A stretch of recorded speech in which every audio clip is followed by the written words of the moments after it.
Hello friends, कैसे हो आप सभी। मैं मिथिलेश, आपके अपने परिवार सीएनएक्स एकेडमी में आपका स्वागत है। मैं अभिनंदन करता हूँ। आशा करता हूँ कि फ्रेंड्स आप सभी अच्छे होंगे। जैसा कि मैंने अभी सीटेट का प्रीवियस ईयर पेपर में अभी तक 13 क्वेश्चन सीडीपी के मैंने कराती हैं फ्रेंड्स, और आगे आज 14 क्वेश्चन से मैं कराऊंगा सीडीपी को। यह सीटेट 2024 का दिसंबर का पेपर है फ्रेंड्स, जो कि सेट नंबर डी है। सीटेट दिसंबर 2024 का प्रीवियस ईयर पेपर है, जो कि सेट नंबर क्या है फ्रेंड्स, डी। ठीक, आइए क्वेश्चंस को देख लेते हैं।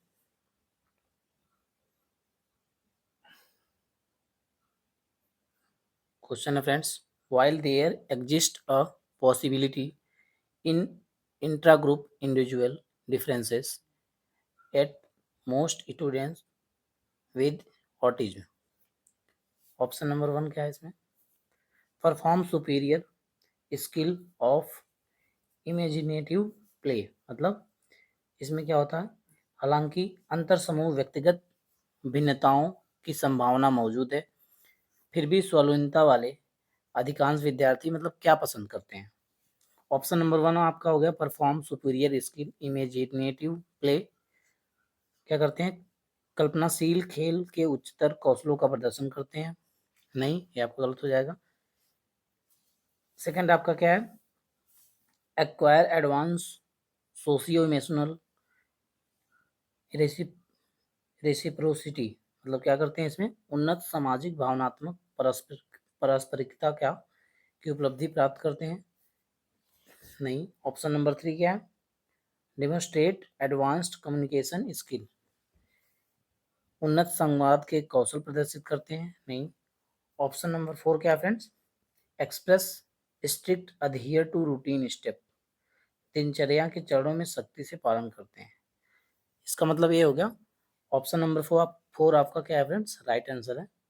जो ऑटिज्म वाले जो स्टूडेंट होते हैं, उनमें दिनचर्या को अगर ज़्यादा फेरबदल किया जाता है तो उनमें क्या होती है, ज़्यादा से ज़्यादा परेशानियाँ होती हैं, क्योंकि उनका रूटीन सेम टू सेम चलना चाहिए। जैसे 8 बजे उठते हैं तो 8 बजे उठेंगे, उसके बाद नहाया धोया, उसके बाद 2 घंटे बाद बैठ रहे हैं पढ़ने, फिर कहीं घूमने जा रहे हैं, उनका रूटीन सेट होना चाहिए एज इट इज़। अगर रूटीन को डे बाय डे आप चेंज करेंगे तो उन्हें परेशानियाँ, दिक्कत का सामना उन्हें करना पड़ेगा। तो ये ऑटिज्म वाले के लिए, स्वालीन जो बच्चे होते हैं, स्टूडेंट जो होते हैं, उनके लिए क्या होना चाहिए, दिनचर्या का पैटर्न सेम फॉलो होना चाहिए। आइए अगला क्वेश्चन देखते हैं। आपका एसर्शन और रीजनिंग से क्वेश्चन है, अभिकथन और कारक से। Creating an environment of fear and stress keep students on their toes and facilitate meaningful learning. मतलब भय और तनाव का वातावरण बनाना छात्रों को संकेत और हरदम तैयार रखता है और सार्थक सीखने को सुसाधित करता है। ठीक है फ्रेंड्स, इसमें क्या है आपका, तो ऐसा तो होता नहीं, क्योंकि डर और भय का माहौल बिल्कुल पैदा नहीं करना है।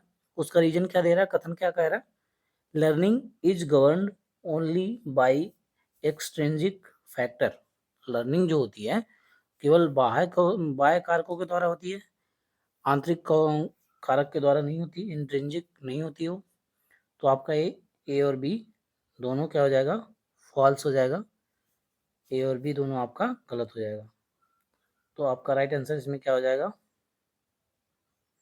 Option number 1, both A and B are false. ठीक है, ए और बी दोनों आपके गलत हैं, मतलब कथन भी आपका गलत है और रीजन उसका जो कारक है वो भी गलत है। आइए अगला क्वेश्चन देखते हैं। An example of class inclusion, ये भी कथन और निष्कर्ष है। क्या हो गया फ्रेंड्स, आइए देखते हैं। Lokesh has trouble with classifying one concept daily as a subset of another India. ठीक है, इसमें क्या कह रहा, लोकेश को एक संकल्पना जैसे कि दिल्ली को दूसरी संकल्पना जैसे कि भारत के उपसमूह के रूप में वर्गीकृत करने में उसे परेशानी होती है। क्या होती है, उसे वर्गीकृत करने में क्या होती है फ्रेंड्स, परेशानी होती है। ठीक, अब उसका कथन क्या कह रहा है, उसका कथन है understanding how emotions affect memory and learning can lead to self regulate learning. इसमें क्या होता है, यह समझना कि भावनाएं और स्मृति सीखने को कैसे प्रभावित करती हैं, स्व स्वविनियमित सीखने को संसाधित कर सकता है। इसमें क्या होता है कि आप समझ पाते हैं कि जो स्मृति होती है, हमारी मेमोरी होती है, सीखने को कैसे प्रभावित करती है या स्वविनियमित सीखने को संसाधित करता है। तो आपका ए और बी दोनों सही हो जाएगा। इसको कहाँ से दो जोड़ते हैं फ्रेंड्स, सबसे पहले यहाँ देखते हैं क्योंकि से। क्या करते हैं, यह समझना कि भावनाएं और स्मृति सीखने को कैसे प्रभावित करती हैं, स्वविनियमित सीखने को संसाधित कर सकता है क्योंकि लोकेश एक संकल्पना जैसे कि दिल्ली को दूसरी संकल्पना भारत के उप समूह के रूप में वर्गीकृत उसे करने में परेशानी होती है। तो ये आपका राइट आंसर हो जाएगा ऑप्शन नंबर 2, जो कि क्या है, ए और आर दोनों क्या है फ्रेंड्स, सही हैं। ए और आर दोनों सही हैं और ए की आर सही व्याख्या करता है। ठीक है, तो आपका राइट आंसर ऑप्शन नंबर 2 होगा, जो कि क्या है, ए और आर दोनों सही हैं। A and R both are true and A explain R. ठीक है, ए क्या है, ए जो है आर की, ए की करेक्ट एक्सप्लेनेशन कौन करता है, आर। ठीक है,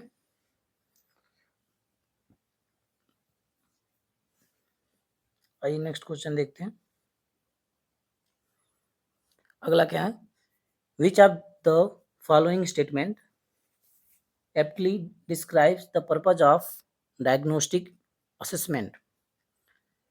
डायग्नोस्टिक असेसमेंट का मतलब नैदानिक आकलन, इसका उद्देश्य क्या होता है, या निम्नलिखित में से कौन सा ऐसा नैदानिक आकलन के उद्देश्य का उपयुक्त वर्णन करता है, व्याख्या कौन सही कर रहा है।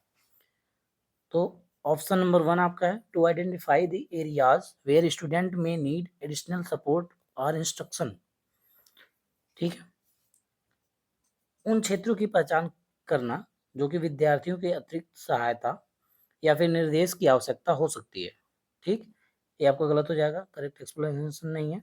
Option number 2, to give student the opportunity to critically access the work of their peers, ये भी आपका गलत है। ऑप्शन नंबर 3 क्या है, identify the attitude of pattern of student and design career guidance programme as her their needs. Option number 3 आपका right answer हो जाएगा, जो कि क्या है, करेक्ट है, विद्यार्थियों के अभिवृद्धि स्वरूप की पहचान करना। ठीक है, और उनकी आवश्यकता के अनुसार एक व्यावसायिक निर्देशन का कार्यक्रम तैयार करना। ठीक, ये आपका राइट आंसर हो जाएगा, जो कि क्या है, पहले आप आइडेंटिफाई करेंगे कि बच्चे में क्या दिक्कत है, स्टूडेंट्स में क्या प्रॉब्लम है, क्या उसे लर्न करने में दिक्कत आ रही है या फिर उसे किस तरह की किस टॉपिक को समझने में दिक्कत आ रही है। सबसे पहले आप first step is to identify the problem, problem की आपको पहचान करनी है कि क्या समस्या है। Then you have to provide remedial teaching, उसके बाद आपको क्या करना है, रिमीडियल टीचिंग आपको देनी है। आइए अगले क्वेश्चन की तरफ देखते हैं, चलते हैं फ्रेंड्स। अगला क्वेश्चन आपका क्या है, 10-year-old Kakuli is struggling with a difficult math problem. 10 साल की क्या काकुली जो एक कठिन सवाल से जूझ रही है। What can her teacher to do enhance her problem solving, मतलब उसके टीचर को क्या करना चाहिए उसके प्रॉब्लम को सॉल्व करने में, उसकी भूमिका क्या हो सकती है। आइए देखते हैं। Option number 1, give severe punishment so that she is not repeated in future. Punishment तो बिल्कुल आपको नहीं देना, सीटेट में आपको पनिशमेंट कहीं भी दिख जाए तो आपका नेगेटिव टैग वर्ड होता है, तो आपको गलत काट देना। बच्चे को क्या मानना, भगवान मान के आपको चलना है। ठीक है, कि बच्चा जो भी कर रहा है सही कर रहा है, टीचर्स जो कर रहे हैं वो गलत कर रहे हैं। टीचर को मारना पीटना या फिर किसी टाइप का उसे पनिशमेंट नहीं देना है। ठीक है, आइए नेक्स्ट क्वेश्चन देखते हैं। आपका नेक्स्ट ऑप्शन इसमें क्या है, give her solution to the problem, मतलब उसकी समस्या का समाधान कर दें आप। या फिर ऑप्शन नंबर 3 क्या है, tell her to skip the problem and move on to the next one, मतलब उससे आप कहिए कि वो उस प्रॉब्लम को छोड़ दे या फिर स्किप कर दे। ठीक है, और अगले स्टेप पे चली जाए, मूव ऑन हो जाए। फोर्थ आपका क्या है, encourage her to keep trying, उसे क्या करना करिए, आप उत्साहित करिए या फिर प्रोत्साहित करिए कि वह प्रयास करती रहे, and offer scaffolding when needed, और उसको क्या करिए आप ऑफर करिए या फिर प्रदान करिए क्या स्कैप फोल्डिंग, आलम्बन, जब उसको आवश्यकता है। तो आपका राइट आंसर क्या हो जाएगा, ऑप्शन नंबर 4 आपका राइट आंसर हो जाएगा कि उसे कोशिश करते रहने के लिए उसे प्रोत्साहित करिए, अगर जरूरत जहां पर पड़ रही उसे आलम्बन दीजिए, क्या दीजिए, आलम्बन दीजिए, उसको सहायता दीजिए। तो आपको क्या करना है उसे पार या सहायता, इसको स्कैफोल्डिंग को क्या कहते हैं, आलम्बन, पार या सहायता।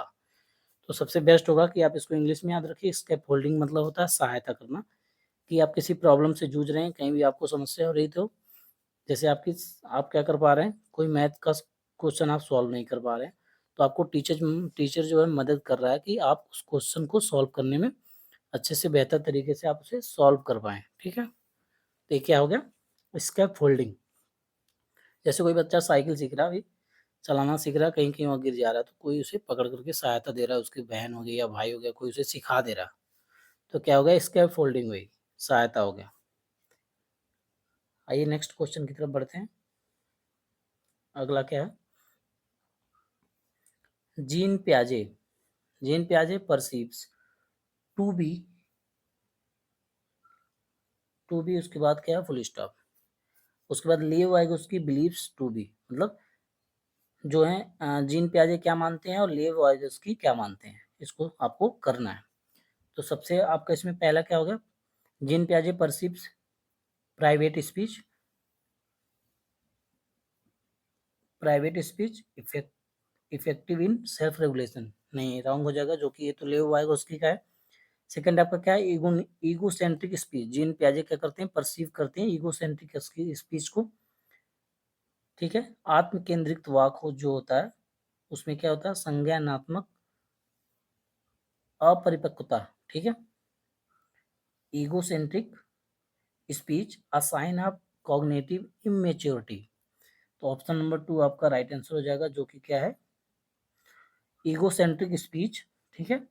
आत्म केंद्रित, ऑप्शन नंबर 2 आपका क्या है, आत्म केंद्रित वाक, संज्ञानात्मक अपरिपक्वता का संदेश, और ले वागोस्की बिलीव जो किसमें करते हैं, निज वाक व स्व विनिमत में प्रभावी, क्या हो जाएगा, private speech effective in self regulation, निजी वाक स्व विनियमित में प्रभावी होता है।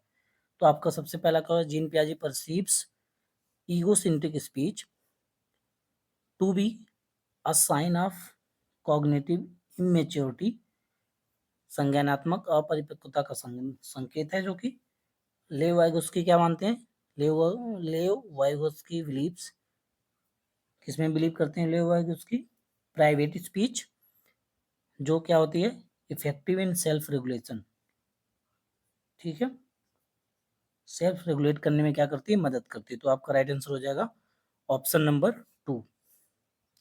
आइए अगले क्वेश्चन की तरफ चलते हैं friends.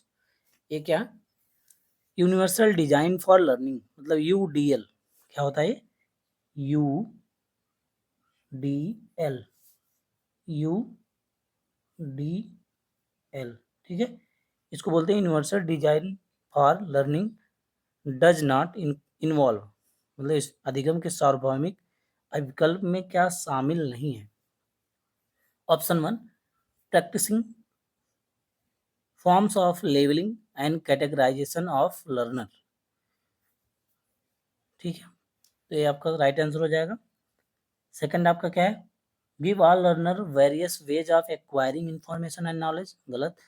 Providing all learner alternative for demonstrating what the learners know, मतलब सभी शिक्षार्थियों को सूचित सूचित करना या फिर उसे उन्हें सूचना देना और ज्ञान प्राप्त करने के विभिन्न तरीके देना। या फिर option number 3, providing all learners alternative demonstrating what the learners know, शिक्षार्थी जो जानते हैं उसे प्रदर्शन करने के लिए सभी शिक्षार्थियों को विकल्प प्रदान करना। या फिर option number 4, typing into all learners interest and offering challenges accordingly, मतलब सभी शिक्षार्थियों के हितों में कार्य करना, तदनुसार उस उसके बाद उन्हें क्या करना है, चुनौतियों की पेशकश करना। तो आपका राइट आंसर ऑप्शन नंबर 1 हो जाएगा, जो कि क्या है, practising forms of labelling and categorisation of learner, मतलब शिक्षार्थियों के नामीकरण और वर्गीकरण के विभिन्न रूपों को क्या करना, लागू करना। सबसे पहले क्या करना है, लेवल करना नहीं आएगा, उन्हें क्या करना है कि अच्छा है क्या है, खराब है। तो ऑप्शन नंबर 1 आपका राइट आंसर हो जाएगा। शिक्षार्थियों के नामीकरण व वर्गीकरण के विभिन्न रूपों को क्या करना, लागू करना। फ्रेंड्स, ये आपके 20 क्वेश्चन कंप्लीट हुए। Thanks for watching this video.